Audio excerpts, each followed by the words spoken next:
ಆತ್ಮೀಯ H16 news ಅರ್ಥಾತ್ ಹೇ ಸೀತಾರಾಮಗೆ ಸ್ವಾಗತ. ನಾನು ನಿಮ್ಮವ MI ಅಥವಾ ಮಲ್ಲಪ್ಪ ಜೋತಾವಾರ್. ಆದ್ಮೇಲೆ ಈಗ ತಾವು ದಿನ ಸುದ್ದಿಗಳನ್ನು ಅದರ ಜೊತೆಗೆ ವಿಶೇಷತೆಗಳನ್ನ ನೋಡ್ತಾ ಹೋಗಿ ವಿಶೇಷ ಈ ಮೊದಲನೇ ಸುದ್ದಿಯನ್ನು ನೋಡಿ.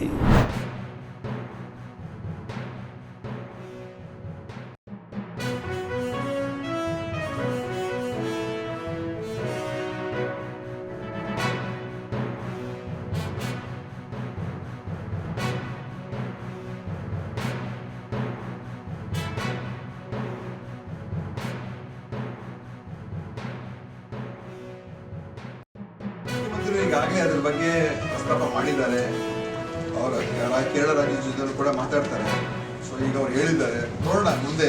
ನಮ್ಮ ಅಭಿಪ್ರಾಯ ಹೇಳಿದೆ, ಆ ಥರ ಮಾಡೋಕ್ಕೆ ಹೋಗಬಾರ್ದು. ಯಾಕಂದರೆ ನಮ್ಮ ಕನ್ನಡಿಗರಿಗೆ ಮಾತೃಭಾಷೆ ಕನ್ನಡ ಇರೋರಿಗೆ ಕನ್ನಡ ಕಲಿಕೆಯಿಂದ ದೂರ ಆಗುವಂಥದ್ದು ಸರಿಯಲ್ಲ.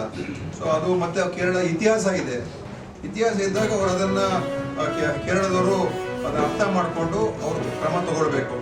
ಸೊ ಕೇರಳ ಸರ್ಕಾರದ ಈ ಕಾನೂನು ಖಂಡಿತವಾಗಿಯೂ ಇದು ಒಂದು ಒಳ್ಳೆಯ ಕಾನೂನು ಅಲ್ಲ. ಇದು ಒಂದು ರೀತಿ ಕನ್ನಡಿಗರು ಅಲ್ಲಿರುವಂಥವ್ರಿಗೆ ಭಾಳ ದೊಡ್ಡ ಇದು ಅನ್ಯಾಯ ಆದಂಗೆ. ಮುಂದೆ ಕೇರಳ ಸರ್ಕಾರ ಏನು ಮಾಡುತ್ತೆ ನೋಡೋಣ. ನಮ್ಮ ಸರ್ಕಾರದ ಮುಖ್ಯಮಂತ್ರಿಯವರು ಇದನ್ನು ಸ್ಪಷ್ಟವಾಗಿ ಹೇಳಿದ್ದಾರೆ. ಅವ್ರ ಜೊತೆ ಸಮಾಲೋಚನೆ ಮತ್ತೆ ಅವ್ರು ಖಂಡಿತವಾಗಿಯೂ ಮಾಡ್ತಾರೆ ಅಂತ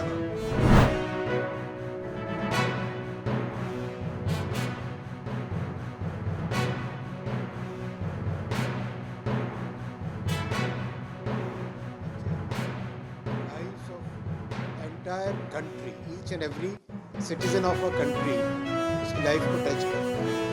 इसीलिए ज़रूरी है कि इसमें इस तरह के रिफॉर्म्स लाएं जिससे दूरदर्शन अपनी प्रोमिनेंस वापस ले, प्लस आज की टेक्नोलॉजी, आज की जनरेशन, आज के युग, आज की थीम्स, आज के मेथड्स के हिसाब से दूरदर्शन और ऑल इंडिया रेडियो और entire ministry of information and broadcasting अपने आप को मोल्ड कर.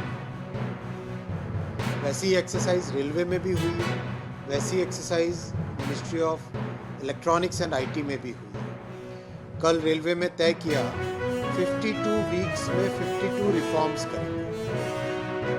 जितने की ऑफिसर्स हैं, अबाउट 100 ऑफ देम, उन सब के साथ डिटेल 7 आवर्स का एक वर्कशॉप हुआ है जिसमें आइडेंटिफाई किए गए नए रिफॉर्म्स. वैसा ही इलेक्ट्रॉनिक्स एंड IT में बहुत बड़े रिफॉर्म्स आइडेंटिफाई किए जिससे कि आज इलेक्ट्रॉनिक्स एंड IT में जिस तरह से इलेक्ट्रॉनिक्स मैन्युफैक्चरिंग 10 सालों में in last 10 years it has grown 6 times production and 8 times exports. And electronics exports has become one of the major top 5 exported items from India. उसको और ज़्यादा कैसे बढ़ाएं, टॉप 2 में इलेक्ट्रॉनिक्स एक्सपोर्ट्स को लेके आएँ, वैसा थीम लेके कई रिफॉर्म्स इलेक्ट्रॉनिक्स एंड IT में भी साथ ही साथ हो. हमारे प्रधानमंत्री जी हर सेक्टर में रिफॉर्म्स के लिए हमको इंस्पायर करते.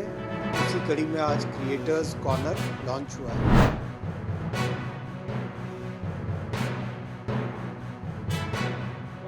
वाड्रा परिवार का और कांग्रेस पार्टी का पर्सनल अखबार भी कहते हैं. आप सभी जानते हैं कि 2008 में इस पेपर का सर्कुलेशन बंद हो चुका था. आज कांग्रेस पार्टी की कर्नाटक की सरकार टैक्स पेयर के पैसे को, जनता के पैसे को, आप सभी के पैसे को गांधी वाड्रा परिवार के पर्सनल अखबार नेशनल हेराल्ड को एडवर्टाइजमेंट देने में जनता का पैसा वेस्ट कर रही है.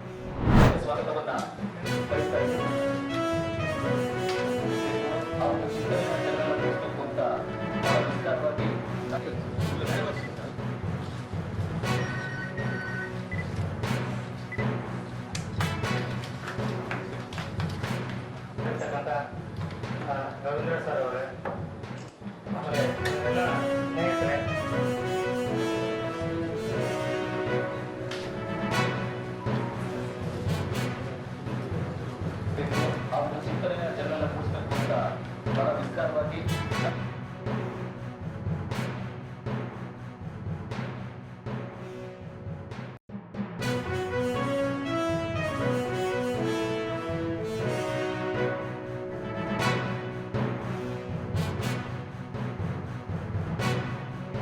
ವಾರ್ತಾಲಾಪನ ಎಂಬ ಕಾರ್ಯಕ್ರಮವನ್ನು ಎಲ್ಲ ನಮ್ಮ ಆತ್ಮೀಯ ಪತ್ರಕರ್ತರ ಏರ್ಪಡಿಸಿದ ಈ ಒಂದು ಕಾರ್ಯಕ್ರಮಕ್ಕೆ ಆಗಮಿಸಿದ ಸಮಾಜಕ್ಕೆ ನಿಮ್ಮ ಕೊಡುಗೆ ಅಪಾರ ಮತ್ತು ನಿಮ್ಮಿಂದಲೇ ಸಮಾಜ ಪರಿವರ್ತನೆಗೆ ಸಾಧ್ಯ. ಜನರಿಗೆ ಸತ್ಯಾಸತ್ಯತೆಗಳು ಮನವರಿಕೆ ಮಾಡುವಲ್ಲಿ ತಮ್ಮ ಕಾರ್ಯವೈಖರಿ ತುಂಬ ಪ್ರಮುಖವಾಗಿರುತ್ತದೆ. ಆ ಒಂದು ಕಾರ್ಯಕಲಾಪ ಬಳ್ಳಾರಿ ಜಿಲ್ಲೆಯಲ್ಲಿ ಏರ್ಪಡಿಸಿದ ಇಲಾಖೆಯವರನ್ನೇ ಆಗಮಿಸಿ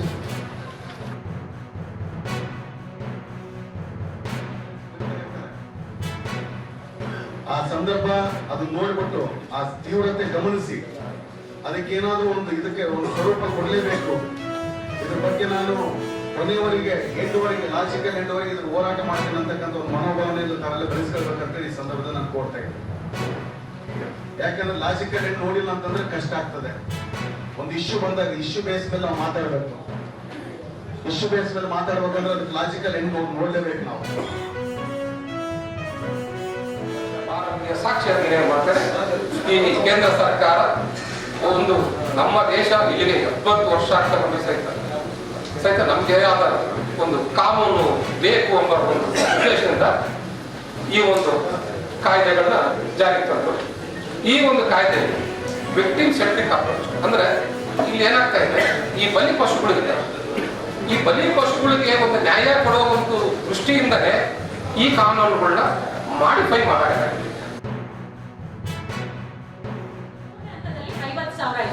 ಯಾರು ಮೊದಲನೇ ಹಂತ ಸಾಲ ತೀರ್ಸಿರ್ತಾರೆ ಅವರು ಎರಡನೇ ಸಾಲಕ್ಕೆ ಅರ್ಜಿ ಹಾಕಬಹುದಿತ್ತು. ಎರಡನೇ ಸಾಲನ ತೀರ್ಸಿರೋಂಥವ್ರು ಮೂರನೇ ಹಂತಕ್ಕೆ ಅರ್ಜಿನ ಹಾಕಬಹುದಿತ್ತು. ಈಗ ಪರಿಷ್ಕೃತಗೊಂಡಂತ ಈ ಯೋಜನೆಯಲ್ಲಿ ಕೆಲವೊಂದು ಮಾರ್ಪಾಡಾಗಿದೆ.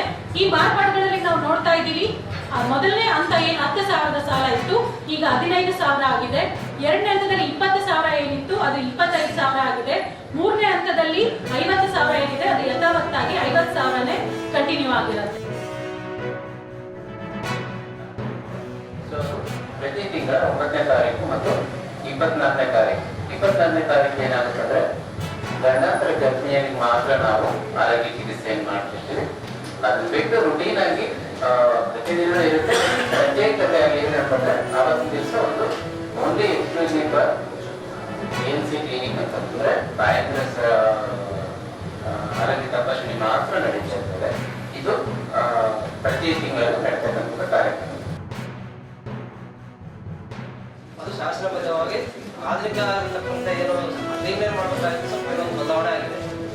ಮೊದಲ ಏನಿದೆ ಇದು ವಿಕಸಿತ ಭಾರತ ಏನಿದೆ 2047 ಪ್ರಧಾನಮಂತ್ರಿ ಅವ್ರದ್ದು ಏನು 2047 ಭಾರತವನ್ನು ವಿಕಸಿತ ಭಾರತ ಅಂತ ಮಾಡಬೇಕಾಗಿದೆ. ಆ ಗುರಿ ತಗೊಂಡು ಗ್ರಾಮೀಣ ಆರ್ಥಿಕತೆಯನ್ನು ಬಲಪಡಿಸುವುದು ಮುಖ್ಯ ಉದ್ದೇಶ ಆಗಿದೆ. ಮೊದಲನೇದಾಗಿ ಏನು ನಾವು ಪ್ರತಿ ಗ್ರಾಮೀಣ ಮೋಸ ಮಾಡತಕ್ಕಂಥ ಪ್ರತಿ ಕುಟುಂಬಕ್ಕೆ ಏನು ಹುಡುಗರ ಕೆಲಸ ಕೊಡ್ತಾ ಇದ್ವಿ ಅಂತ ಕುಟುಂಬಕ್ಕೆ ಈಗ 125 ದಿನ ಖಾತ್ರಿ ಆಗಿದೆ. ನಮ್ಮ ಪತ್ರಕರ್ತರಿಗೆ ತರಬೇತಿ ಕಾರ್ಯಾಗಾರವನ್ನು ಇಲ್ಲಿ ಹಮ್ಮಿಕೊಂಡಿದ್ದು, ಇದರಿಂದ ಕೇಂದ್ರ ಸರ್ಕಾರದ ಜನಪರ ಯೋಜನೆಗಳು, ಉದಾಹರಣೆ ಆರೋಗ್ಯ ಇಲಾಖೆ, ಕೃಷಿ ಇಲಾಖೆ, ತೋಟಗಾರಿಕೆ ಇಲಾಖೆ, ನರೇಗಾ ಸೇರಿದಂತೆ ಸಾಕಷ್ಟು ಯೋಜನೆಗಳು ಅನುಷ್ಠಾನಗೊಂಡಿದ್ದು, ಇದನ್ನು ಜನರಿಗೆ ತಲುಪಿಸುವ ನಿಟ್ಟಿನಲ್ಲಿ ನಮ್ಮ ಮಾಧ್ಯಮದವರಿಗೆ ಪೂರಕವಾದ ಮಾಹಿತಿಯನ್ನು ನೀಡುವ ಮೂಲಕ ಈ ಕಾರ್ಯಾಗಾರದಲ್ಲಿ ಯಶಸ್ವಿಯಾಗಿದೆ. ಹೆಚ್ಚಿನ ರೀತಿಯಲ್ಲಿ ಏನು ತರಬೇತಿಗಳನ್ನಾಗಬೇಕು. ಇದು ವರ್ಷಕ್ಕೆ ಒಮ್ಮೆ ಅಂತ ಅನ್ನೋದಕ್ಕಿಂತ 6 ತಿಂಗಳಿಗೆ ಒಮ್ಮೆ ಆದರೂ ಕೂಡ ಇದು ಒಂದು ಇಂಥ ತರಬೇತಿಗಳು ನಡೆದಲ್ಲಿ ನಾವು ಹೆಚ್ಚಿನ ಪ್ರಮಾಣದಲ್ಲಿ ಜನರಿಗೆ ಈ ಒಂದು ಯೋಜನೆಗಳ ಬಗ್ಗೆ ಪತ್ರಿಕೆಯಲ್ಲಿ ಪ್ರಕಟ ಮಾಡುವುದಕ್ಕೆ ಅನುಕೂಲ ಆಗ್ತದೆ ಅಂತೇಳಿ ಭಾವಿಸುತ್ತಾ, ಅದರ ಜೊತೆಗೆ ಪ್ರಧಾನಮಂತ್ರಿಗಳ ಸ್ವನಿಧಿ ಯೋಜನೆಯು ಒಂದು ಅತ್ಯುತ್ತಮ ಕಾರ್ಯಕ್ರಮ. ಯಾಕಂದರೆ ಬೀದಿ ಬದಿ ವ್ಯಾಪಾರ ಮಾಡುವಂಥ ಎಲ್ಲ ಒಂದು ವ್ಯಾಪಾರಿಗಳಿಗೆ ಈ ಒಂದು ಸ್ವನಿಧಿಯಿಂದ ಸ್ವಂತ ಸಾಲ ಪಡೆದು ಸ್ವಯಂ ಉದ್ಯೋಗ ಮಾಡಿ ಆರ್ಥಿಕವಾಗಿ ಸದೃಢ ಆಗಲು ಈ ಒಂದು PM ಸ್ವನಿಧಿ ಯೋಜನೆಯು ಅತ್ಯಂತ ಸಮರ್ಪಕವಾಗಿದೆ.